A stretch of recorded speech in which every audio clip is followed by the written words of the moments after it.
Hey everybody, it's time for another tutorial video on the Soundcraft Signature 16 console. And this time, we're going to be messing with EQ. So I'm going to set my EQ completely flat here and get rid of my high pass filter. And what you're about to hear right now is just the preamp. So I already got my gain set. The gain is already set. I showed you how to do that in another tutorial video. But this is just the EQ set flat. No changes have been made to the source. Alright, so let's pick up our trusty SM58 here. And oh, by the way, I'm running this through my JBL Eon Power 15. So I'm sitting right in front of the speaker. So yes, you're going to hear some low, mid, and bass feedback coming from the speaker because I'm right in front of it, ironically. Okay, so here we go. My EQ is set flat, and this is how the EQ sounds. It's including the high pass filter, which is not engaged. So again, sounds crappy, right? My voice sounds really crappy.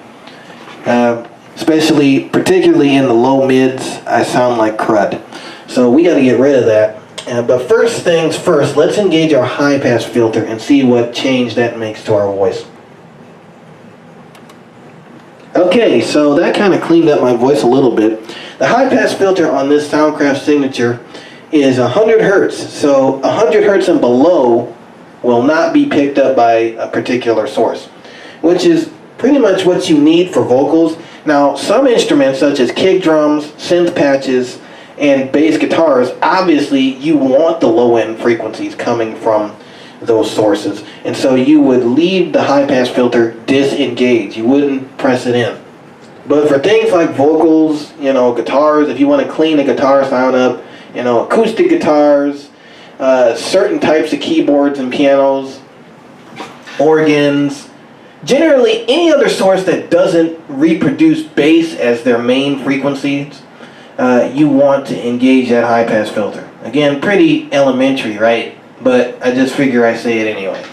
Alright, so again, EQ is set flat, our high pass filter is engaged.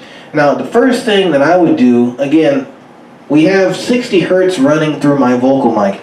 Again, I'm not producing 60 hertz. It's just not going to happen unless I was like a baritone.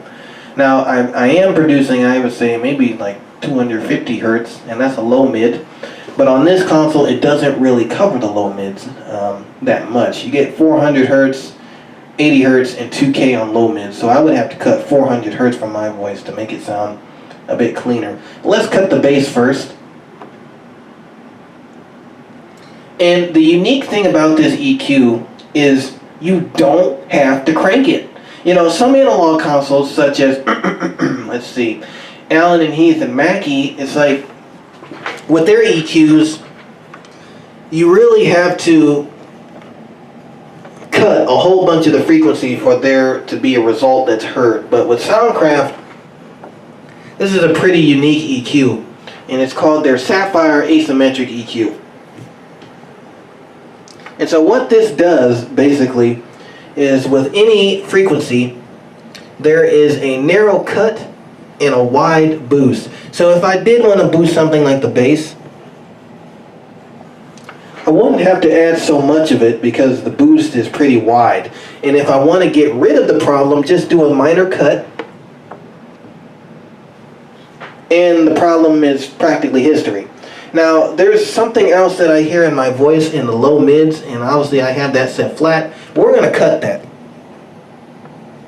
Right now we just cut it 3 dB, and as you can hear, it got a lot better, didn't it? And I didn't even have to take a whole bunch of that out. Just literally 3 dB got rid of most of the problem. But I'm still hearing a bit more of the edginess. Especially when I turn it up, you can still hear I sound a bit muffled in the lower frequencies. So I'm just going to cut a little bit more. And now, I cleared up tremendously. So again, let's try boosting 400 hertz. And as you can hear, this is 400 hertz boosted. And I was getting a little feedback from my speaker there. And this is actually a pretty great tool. Guys, if you have a problem with feedback and it's like, dang it, I'm sick of that feedback, I want to get rid of it. and you want to know where it's coming from, with this asymmetric EQ, since it has a wide boost, you can easily identify where the problem is. So let's try that again. Let's boost 400 hertz. Check, 1, 2. Check, 1, 2. You hear that feedback? So I'm going to sweep it around here.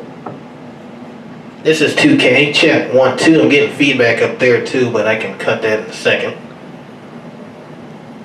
And this is 80 hertz.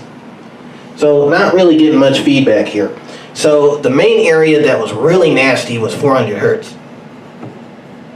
Let you hear that again. Hey, check, 1, 2. Hey, check. Horrible.